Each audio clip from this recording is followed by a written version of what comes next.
Okay, so I had asked you to prepare as if you were going to direct the one act by Leonard Melfi, right? Lunchtime. Now, in relation to what we've talked about and probably some of the things that I was also teaching in the acting class, you have to analyze the play. Mm-hmm. So what do? Start off by reading it over and over again. Well, you read it through first time. Yeah. Right, just to see what might be in it. Right. There's no way to know otherwise. Right. Get your first impressions.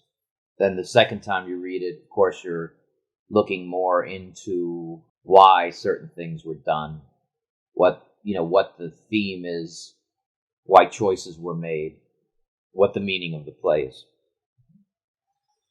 Now, to do that, I've suggested that you look at certain things. Yes. What are those things? Title. Start with the title. Okay, what does the title refer to? Well, the title is Lunchtime, so it refers to a time that is generally in everyone's day. Yeah, but that's lunchtime is when people take a break and go eat lunch. Right. But remember, titles are not signs. Right. They are symbols. Right. You don't put a sign on the side of a cow that says cow. Yes. The literal value. It's not a sign. Metaphor. 74th Street. Yeah. It's not a sign. So it's a symbol of something that the play is going to be about. So when I thought of lunchtime, I said, okay, what type of lunch are we looking at? It's not just literally it's lunchtime where you're going to make lunch food, but what is it that's the nourishment? And so it seemed to me an illusion that it's sexual lunchtime. Well, that could be. I mean, that could have some effect. But lunchtime is not really tied to sexuality, usually. In other words, if you wanted something to title it that has a sexual connotation, you probably wouldn't pick lunchtime. Right. But there's a lot of references in the play that, when she's talking about lunch for the dog, right? Rex is like, oh, yeah. No, he makes dog's not the only hungry one here. He makes, exactly. Mm-hmm. He makes innuendo out of that because sexuality, even if it's not oral sex, is kind of a nourishing. Well, it's not just nourishing; it's kind of an engulfing thing. Mm-hmm. It's kind of taking somebody in, where the woman takes somebody in literally. Devouring. Or the man devours the woman, exactly. But lunchtime is not lunch. It's not the same thing. So what happens on lunchtime? Have you ever had a 9-to-5 job? Yeah, I've had jobs, like I've bussed tables, washed dishes. Yeah, no, what I really mean is, have you had a job where you work part of the day, then you have a break, which is lunchtime, and then you have to go back after that. Right. What differentiates, for instance, in a 9-to-5 job, 9 to 12? Sure, lunchtime breaks it up. It's halfway, right? It breaks up. It's the halfway point. You made it to the halfway point and you take a breather. You're not doing what? You're not doing the thing that you've come for. You're not doing the work. You're not doing the... And when you're doing work for most of the time, for most people, that's for you? No, it's for someone else. Exactly. Yeah. So what happens on lunchtime? Lunchtime is your time. Yes. Yeah. And on lunchtime, on those kinds of jobs, you'll always have somebody, you want to go? No, I got to go to the bank, and then I got to drop a payment by the dentist's office because they're doing you know what I mean? Yeah, I got to do my stuff now. So that's what lunchtime is. It's the time when you're not beholden to the other people. Mm-hmm. You're going to do my thing. Yeah. You got to take care of your own needs. Yeah, exactly. So that has what implications? is that it's selfish time. It's you know, But it's what time, it's implications me to the time. play? Well, that this is for Rex and Avis. This is their time to go after what they need. Well, exactly. But what is for Avis? For Avis, well, both of them are in a loveless marriage, or at least a marriage that's dull and dead and in trouble, Right. if not completely loveless. You know, it's hit a spot where it's, you know, in a rut. Safe to say. Yeah. So for both of them, I mean, it's made very clear that both of them are in similar situations in that even though they're different people. Now, in lunchtime, when we go do what we're going to do, we don't do this. I work from 9 to 1. Mm-hmm. I lunch from 1 to 2, and then I work from 2 to 5. So 9 to 1, I do what the boss says. From 1 to 2, as we talked about a moment ago, I do what I want. Well, what do I do in those moments? Do I sit there and say, well, it's 1 o'clock, I'll wait till something interesting to me comes along? No. Or do we have a plan of action for those times? Even if your plan of action is to go to lunch. Mm-hmm. And if you work in, I've done a lot of temp jobs Mm-hmm. in office building, office circumstances. And it's always the same. 5 minutes before lunchtime, people start gathering around somebody's desk and say, well, where are you going to go eat? Nobody just says, let's go outside at lunchtime and see what hits us. They have plans of action, whether it's go to the bank, whether it's I got to call somebody, it's important, whether it's where do you want to eat? Oh, we ate there yesterday, I don't want to eat there today, or whatever else. Right, sure. It's plans of action. Yeah. That happen during lunchtime. Right. For the people when they now have an opportunity to spend my time for me, not my time for somebody else, so they'll pay me. Okay, now, what reflection does that have on the two main characters? Well, it seems that each of them has a game plan separate from what they're supposed to be doing. You know, the business at hand, the proper business at hand. His business is to come and do the job. Her business is to show him what she wants and to accommodate him in ways so that he can do the job. But they each have seems like they each have ulterior motives for emotional needs or sexual needs, for that matter. He clearly, from the very beginning, wants her sexually, and he has made a habit of doing this. So it's not something that's unusual for him. So he has this other objective. She clearly shows interest in him in things certain ways she behaves. So she starts to have ulterior motives too. As he points out, every time she comes back, there's another button undone. So they do have a course of, they do seem to have a course of action separate from the business at hand. Okay. Now, what is her course of action? To spend time with him, engage him in dialogue, entice him with the buttons. You know, she's easing her way into it, obviously. And for what purpose? For it, she wants to have sex. Just for recreational fun, sex. I think that's his thing, is recreational sex. I think she's, I don't know if it's just recreational for her. It seems to come from a sort of a need for something that she's not getting from her husband. Clearly that she, you know, throughout the play, she's basically making it clear that the husband is inadequate in fulfilling certain needs of hers. He's also cautious. For instance, she says he's an athlete. He was always quite an athlete. So it means he's in good shape. Well, it's not only that he's in good shape, it means he's able to, they're having sex. Mm-hmm. It's not that she wants sex because her husband is inadequate. Right, no. But she does talk about the fact that he's so cautious. So there's some idea in there that, you know, that the way he makes love is not completely satisfactory to her. And that he's not giving her certain things. What's the lack of satisfaction? A lack of spontaneity and maybe passion. We'll hold that in abeyance. What about him? He goes on about how his youth was taken from him and so forth and so on and so on. So he's the kind of guy that likes to kick back, live in the moment, does seem quite spontaneous. likes to be impulsive, like a kid. Seems to want his youth back. Feels like that was robbed from him. How was his youth robbed from him? What does he tell you? That he was sort of pressured into the marriage. First of all, by getting her pregnant, but then exactly. His mom and dad said, now, maybe it's time you grew up. Socioeconomic level is he on? He's on a working class level. Yeah. So he's going with a girl. Yeah. Now, on that level, how can I say this? On that level, how many opportunities for sex do you think he has?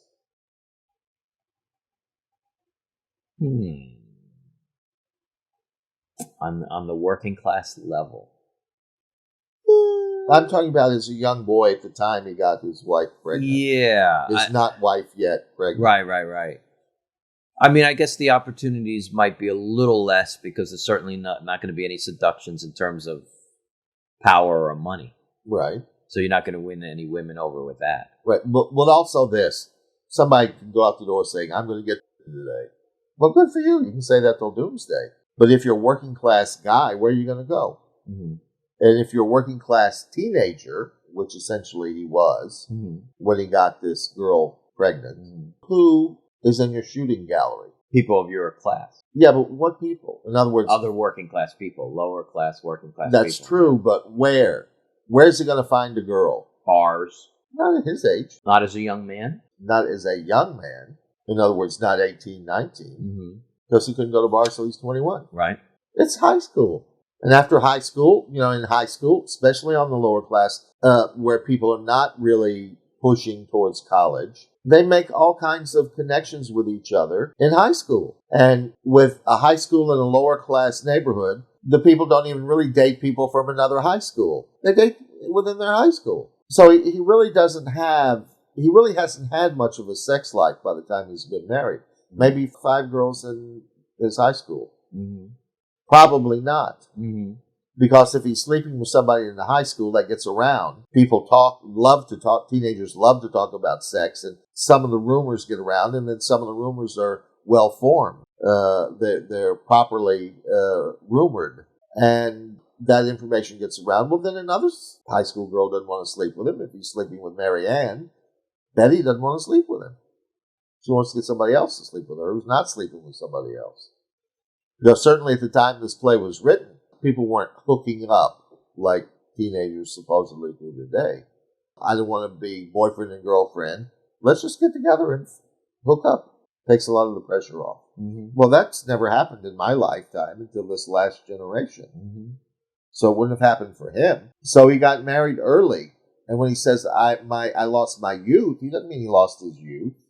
He means he lost his youth as a prowler for sexuality. He could have grown up further. He could have gone to bars and picked up people who you can pick up in bars. His sphere of influence, where he worked, if he got a job at a factory and there were women in the payroll department, there's an opportunity and so forth. His sphere of potential influence would have grown as he grew older. But it didn't, because this girl who was in a very small neighborhood of his sphere of influence, he got pregnant. It's almost worse in a working class neighborhood or on the working class level to get a girl pregnant like that, because nobody else is going to want her.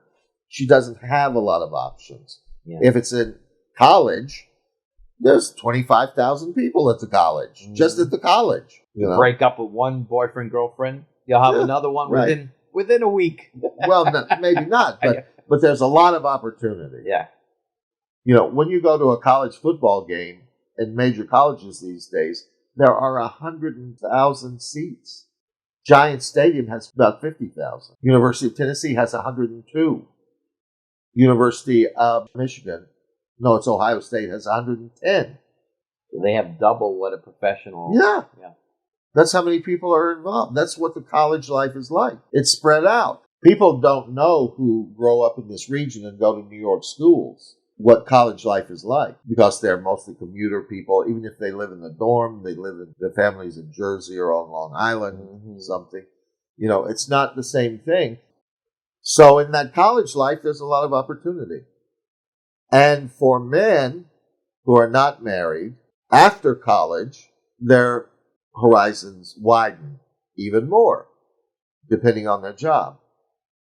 But for lower class people, the horizons don't widen because they don't go to college and they get a job, which is a job. At the factory, he'll have more than she would opportunities. But I mean, there's only so many people who work in the accounting department or the payroll department. And most of them, also lower class, will already be married themselves because they will have married coming out of high school. Mm-hmm. So when he says he's lost his youth, he doesn't mean his youth. He means his prowess time. Mm-hmm. His let me hunt down as much as I can find time. Mm-hmm. A person I know who's relatively in our age range laments to me even now that he didn't get his fair amount of. So men quite often feel like that. So he has that kind of thing. But let me ask you this. How did he get this job to come do this? Referral. Which means what? Which means somebody who had him do his work for them, referred and said, "Oh, he's good," you know. You mean she knew a woman who had him do? Well, let's know what the place is. Oh, okay. Because I thought I remember her just saying that. Don't you remember something where she says something about the guy at the antique store said? Ah, okay. I knew it was a referral of some sort, and that they said his work was good, but I didn't remember. Antique guy, yeah. All right. So his name Rex. How does it deal with all of this? I think, what I was getting out of it was that he likes to be the king. Right? Because there's those descriptions of him spreading out. He likes to be the king of what? The king in this imaginary world of his, which is where he gets to be the king in these expensive apartments and where he fantasizes that they're there, that those apartments are his, and he gets to be the king of his sexual conquests. Yes. The realm where he lost his youth is equivalent to Hamlet not getting the kingdom. Mm-hmm.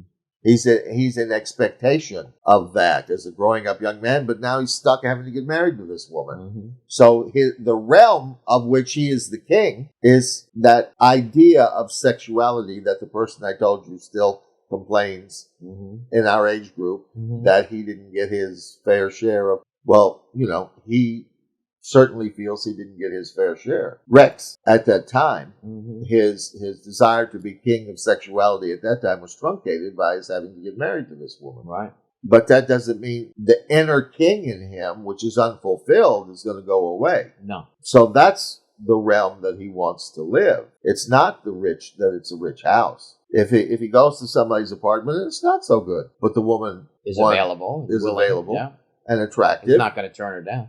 He would love to, as you say, not turn her down. Be the king. Yeah. Now, let's go again back to, he's referred to that apartment. With what expectations does he come? He has the expectations that he's going to meet, more than likely, the lady of the house, and that they want some work done on some piece of furniture. Right. And, he obviously does his work in the middle of the day when the gentleman of the house is usually not there. So he comes, looking for his usual situation, which is that he not only does the job, but he gets a little something extra. Now, what do you mean by usual situation? Let me ask you this as a way to prejudice your answer. Yes. The whole business, the joke plot line for porno is the pizza boy comes. Yeah. And wherever he delivers pizza, there's somebody who wants to fuck it. Right. All right. Right. Now, there's a lot of pizza parlors in New York. Go to all of them you want to, talk to the guys who deliver, find out how many times that's happened. What do you think you'd find out? Next to nothing. Exactly. Right. So he couldn't possibly go to this house with the expectation that it's happened, even if it happened yesterday with another house. Well, he does talk about the woman on 72nd Street. That's why I say, even if it happened only yesterday, he would have known what a freak occurrence that is. So he wouldn't come with that expectation here. By the way, he comes by way of what? You said twice the word? By way of, referral. All right. Yeah. Now, referral means that the woman didn't come in and talk to you. Right. So how do you know this woman isn't 75?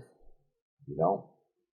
How do you know that she's not an amputee? with no teeth. Mm-hmm. So he comes to make, To do his job. not to do his job, to make money. Mm-hmm. Rex is supposed to live on a certain strata of society that he doesn't live on. Now, nobody's going to give him money, so he tries to make extra money by doing what he's good at, going and he can do these jobs. Mm-hmm. Is this extra money? Yeah. Well, what do you think? He just sits at home. He tries to make a living for a wife and a family by sitting at home and waiting for some antique dealer to call him. Mm-hmm. Do you think that's what he does? No, I would imagine he works with wood all the time. Right. Yeah. Right. Now, there's nothing to make you see that he is a woodworker in the sense of he makes furniture and sells it. So if you are good at dealing with wood, where would you go for a job? Construction. Carpentry. Well, no, that's carpentry's hammering and nails and stuff. He refinishes furniture. That's a whole different thing. There's no hammers and nails in that. It's not putting up 2x4s. When you deal with that kind of wood, you're dealing with exquisite wood. Mm-hmm. Even if it's not good wood, you chisel it, etc., lathe it to make it look like it's good wood. Where do you go for that job? You don't go to a furniture factory because that stuff is built by machines. Or if to the degree that it's built by hand, it's not really built by hand. But to the degree that it's built by hand, it's like an assembly line. You're there and you put in the 5 dowels in the back of the chair. Goes on another chair without 5 dowels. You put those 5 dowels, goes on. Mm-hmm. So where does he work? Well, some place where they do that kind of work. Yeah. Well, where is the place that does that kind of work? Antique places, specialty places. Now, when somebody buys an antique, what does that mean? Let me put this better. When an antique dealer buys an antique for resale, what does that mean that is happening? Well, they have to appraise that it's an antique and so forth. So they're buying from someone just so that they can resell to someone else. So Well, what makes it antique? that it is from another time period. It's old. Now, when you see somebody else's old furniture and you buy it, it's in mint condition? Generally not. Not if it's Now, if you own an been antique worn, store, exactly. been used. So what has to happen to it? Oh, okay. So it has to be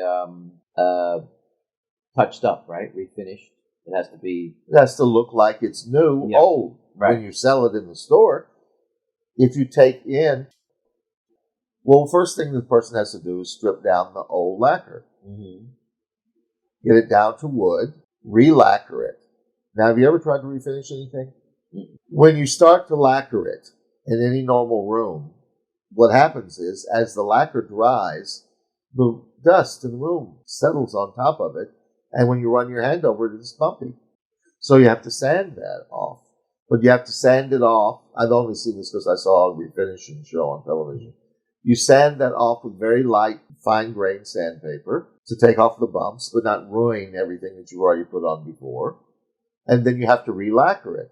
And so when they lacquer something, it's been lacquered 4, 5, 6 times. Because I was going to say, when you re-lacquer it, doesn't the same thing happen again? Yeah, but through some process of doing it over and over, that happens less and less. I don't know what that process is.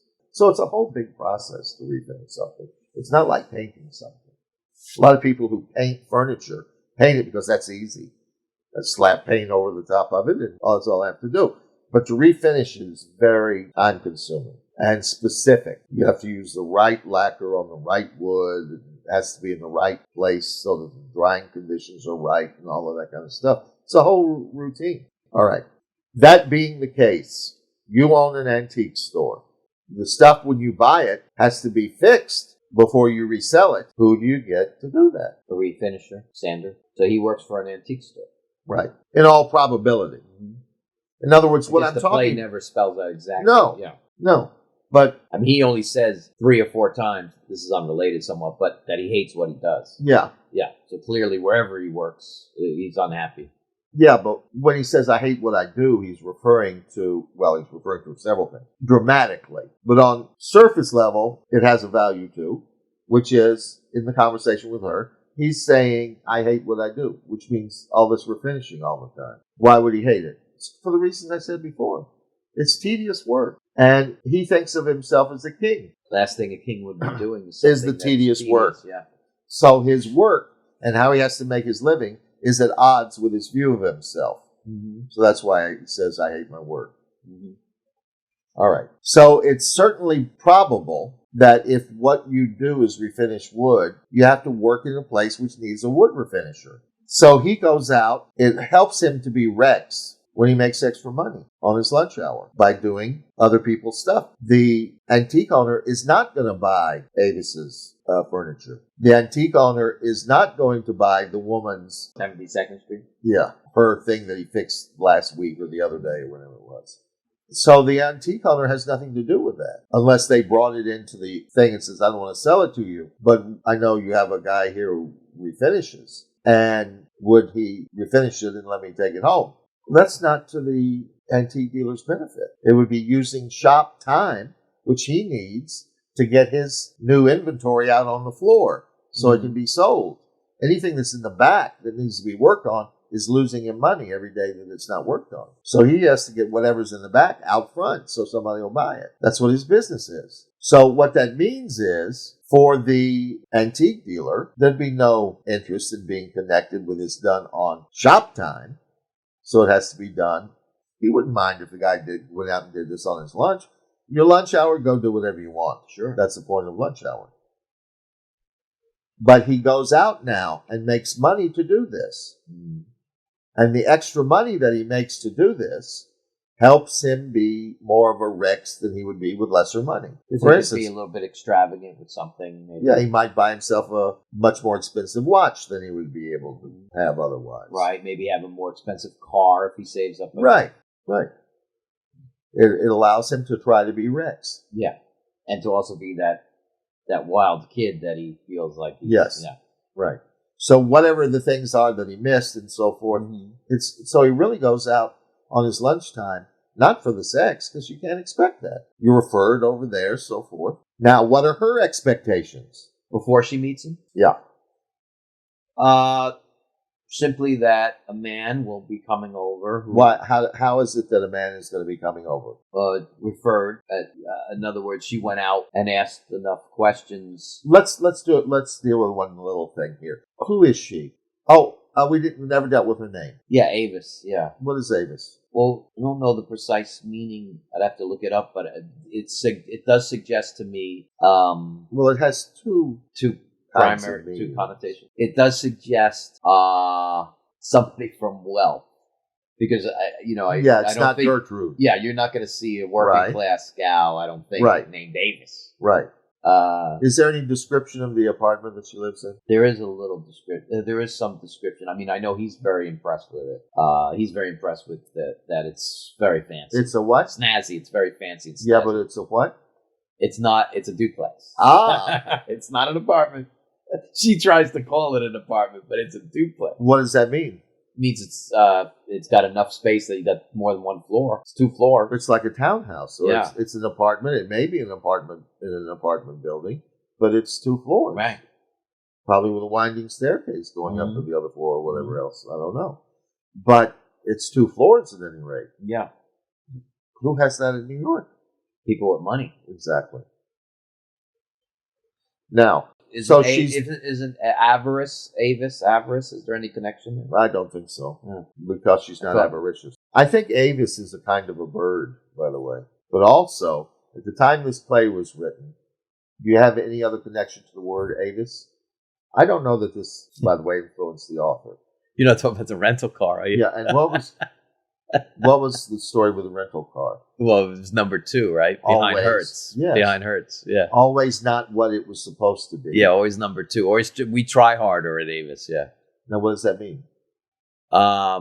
We try harder. Right. So it could suggest that she's trying hard. She's trying harder. Yeah.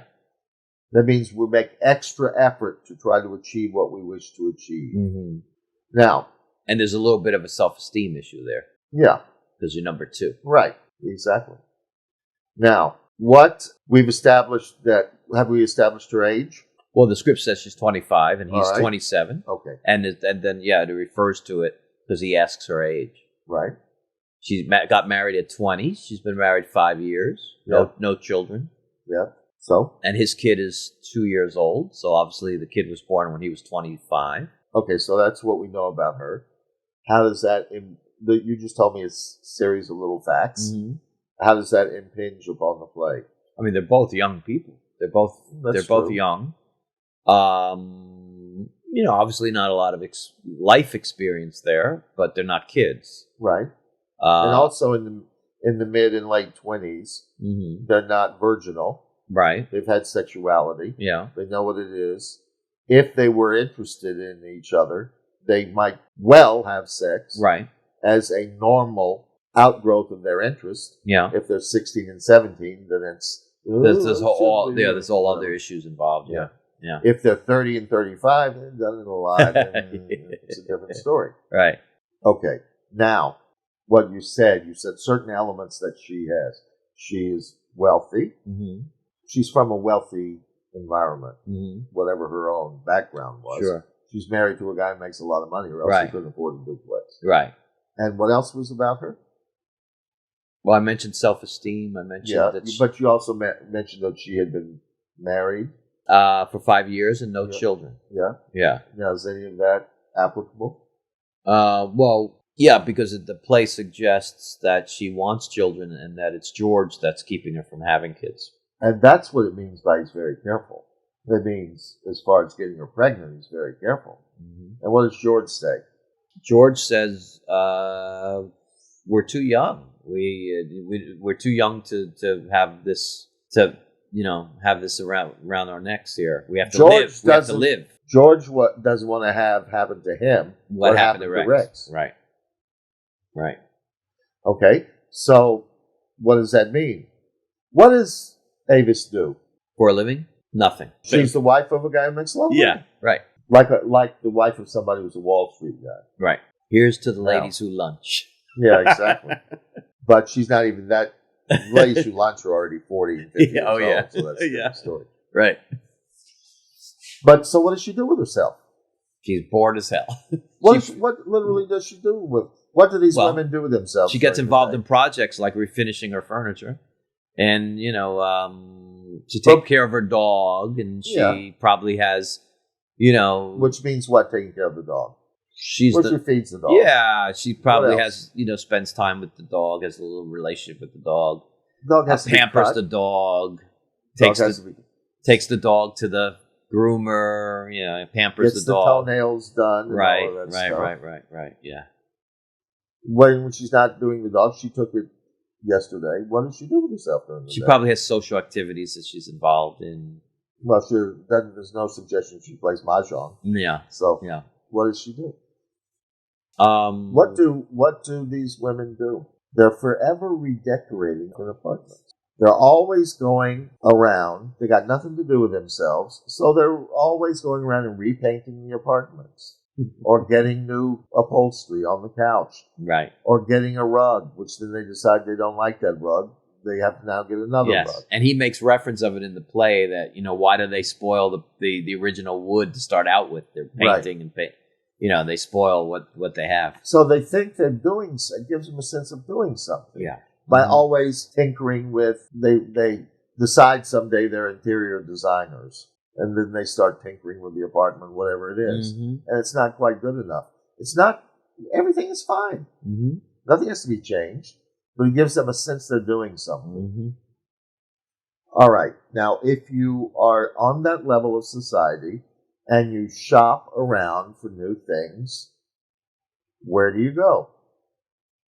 You go to the best places, the most expensive places. You go to antique shops. You go to... What kind of shops? Antique shops, specialty shops. Have we heard the word antique shop before? Yeah, that's where she got the referral from.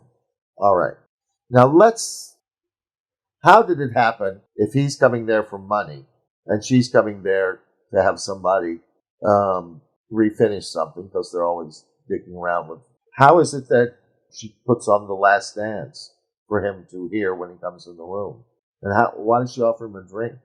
And why does she come in and out each time unbuttoning her top? Right. Because he's so hot that when he comes in, she just can't stand it? Nope. She has to do this? Nope. Although she didn't want to? Nope. No, all that's improbable. Right. Yeah.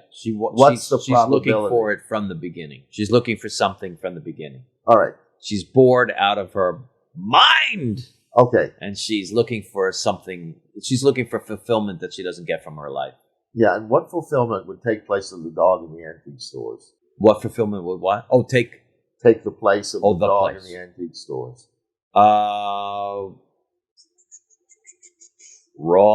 Raw sex. Well, yeah, but that's 30 minutes worth of fulfillment, maybe. Right. Yeah. You know, what you going to do the next day? Mm-hmm. What you going to do next week? The next day, she may lay in bed and masturbate and think, "Oh, that was so good yesterday." But what's she going to do How about next having week? a baby and having someone get her pregnant? That isn't so cautious. That isn't as cautious as George. Exactly. Now, when she talks about George and his decision, she lets it be well known. It's not my decision. George made this decision unilaterally. Mm-hmm. He has not consulted her about how she feels about it. Mm-hmm. She spent 5 years of going around and dealing with the dog shampoos and going to Crate and Barrel. 5 years is a long time to be doing that. Mm-hmm. And with the husband saying, "We're not ready yet, we're not ready yet, we're not ready yet." Mm-hmm. So over a period of time, she decides that she's going to do it on her own. She's going to get pregnant. Right. Now, how do you do that? Well, you need a sperm donor. Well, she could put a little ad in the paper, sperm donor. Yeah, but that could get a little messy if George finds out. Right. So how is she going to get pregnant? Well, she can have an affair. With one of his friends or something? No. Again, he too messy to Right. find out. Now, the whole time I've known you, and I'm not asking for you to tell me, but you're very private about whatever relationship experiences that you've had. Right. You don't talk about it. You don't say, "Well, when I was with this one," you could have been married 3 times, and I wouldn't know it. That's right. You could have had 19 homosexual relationships. I wouldn't know it. And in a certain way, you would have to know that you know enough about relationships to direct this play. You know what I mean? Mm-hmm.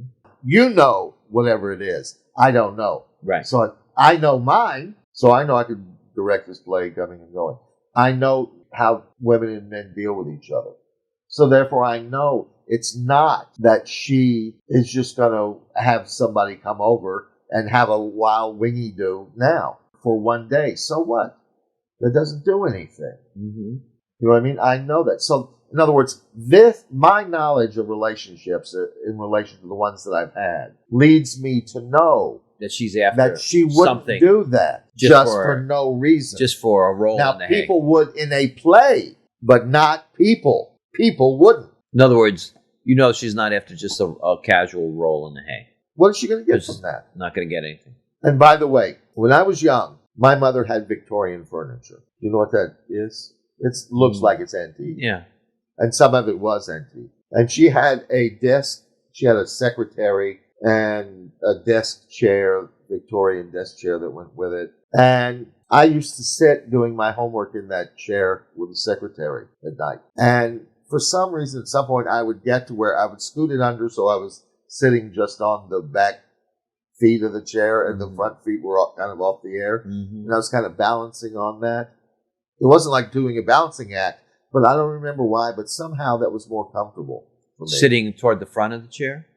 Or sitting toward the back? No, I would be sitting, but the secretary had a leaf that folds down is what you write on. Yeah. And I would be over that, and I would kind of lean back in the chair so that it was always off the ground. Back under bit two like legs. this. Yeah. And they always tell you not to do that because you'll fall back and break your neck. Well, I did that, and I fell back, and I didn't break my neck, but I broke the back of the chair. Ooh. Because the chair went around like this, and it had cushioned middle. Yeah. So you lost your balance one day and fell right? It fell backwards, and it broke on the side over here. Ouch. Mama was not going to be happy about that. She was not happy about that. Not happy So we about took that. it to an antique store and said, "Do you have anybody who can fix this?" And the guy said, "Yeah, we can fix that. Let me get my guy to come out, and he'll tell you what has to be done." Guy came out. Oh, I can remember this day. He leaned over and says, "Well, I'll do this." And he started showing with his hand. He had half a finger here, missing finger here. On his other hand, missing a finger. Oh, no. This is a guy who'd been around saws his whole. He was about 65 years old. And he was missing the digits? Yeah. He was missing part of, like, from this knuckle down and almost the whole finger. Oh, that's Maybe it was a little. terrible. Now, he could fix it. Yeah. And he used the digits. These were accidents from having worked with saws, Oh my gosh. being a woodworker. Yeah. This was the result of it. And he was like 65, 68 years old. That was who the worker was at that store. Now, Avis, my husband is not giving me a baby. I'm going to do something about this. You know what? I'll go to the antique store and have a guy come over. How does she know that guy that I'm telling you about is not the one who's going to come over? Well, she doesn't, does she? Unless She's seen him. Yeah. Now, if she decides, which is quite probable, if you're in an antique store, the guy may come in and out, from his lunch times. The guy may come up to the guy in the front who owns the store and say, look, I finished this part here, and what do you think about it? You think I should do this to make it better? You want to do this with the dark lacquer or the light? Here, this is where I stain, you can choose. Don't worry, I can take this off. I've already used this as a sample. In other words, there might very well be byplay between the two people, the guy who owns the store, while customers are around. So, in other words, she may have been in the antique store and he came out. And seen him. Rex came out to talk about what he would Whatever do. he was doing. Yeah. They don't chain you in the back room. And Right. The guy came out to my mother and had missing fingers and all, and said how he would fix the chair. Mm-hmm. So, when it's established that it's not likely that she's just doing this for a roll in the hay, and by the way, we didn't even really deal with it. Deal with what? This roll in the hay business. Mm-hmm. Women generally don't do that. Mm-hmm. Women generally do not do that. They do not just, whoever comes by me. Women don't just, you know what, I'll call the pizza boy.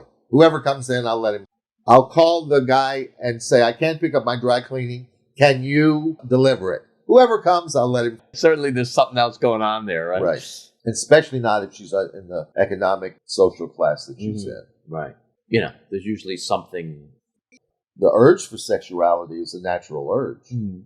A woman has a huge conditioning, which is that women are supposed to behave in certain ways. The conditioning, certainly for this character, would be that she's not supposed to have sex with somebody she doesn't love and all of that kind of business. Right. Well, and it also... So she wouldn't just pick the pizza boy. Those things that happen in porn movies are totally ridiculous fantasies because people don't do that, generally speaking. It's not that these things have never happened. Believe me, sometimes the pizza boy gets invited in for more than the pizza. Mm-hmm. But it's not what happens, generally. Right. And all drama has to deal with what is probable, not what's possible. Mm-hmm.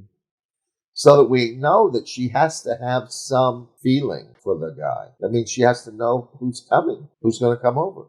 But he's unaware that she has observed him. Yes, he is. Because if you are the guy working in the store and you come out to show the boss something or to ask him if he wants this kind of rosette put back on it, or would he rather just have that file down so it's a smooth surface on the top of this chair back, that's all you're talking about. You wouldn't dare in front of the owner of the store look at a woman and say, oh boy, what are you doing tomorrow? The woman would resent it. She would go out of the store. The guy would lose a customer and you'd get fired. So he's unaware of the women who come in the store, except if he's just doing something, he happens to look into himself and happens says, to catch his eye. yeah, he'd say, boy. Now, clearly that hasn't happened with Avis. Unless... Well, no, it hasn't happened with Avis. There's no sense in the world that he's seen her before. That he's seen her before. Or he would say, I don't know if I should tell you this, but, the times you come in the store, I've noticed you. That would help him to sleep with her if once it starts, he wants to sleep with her. Mm-hmm. So now we've established what the people's motivations are. So he wants to make money to continue being Rex. Mm-hmm. She wants to have a baby. Mm-hmm. All right.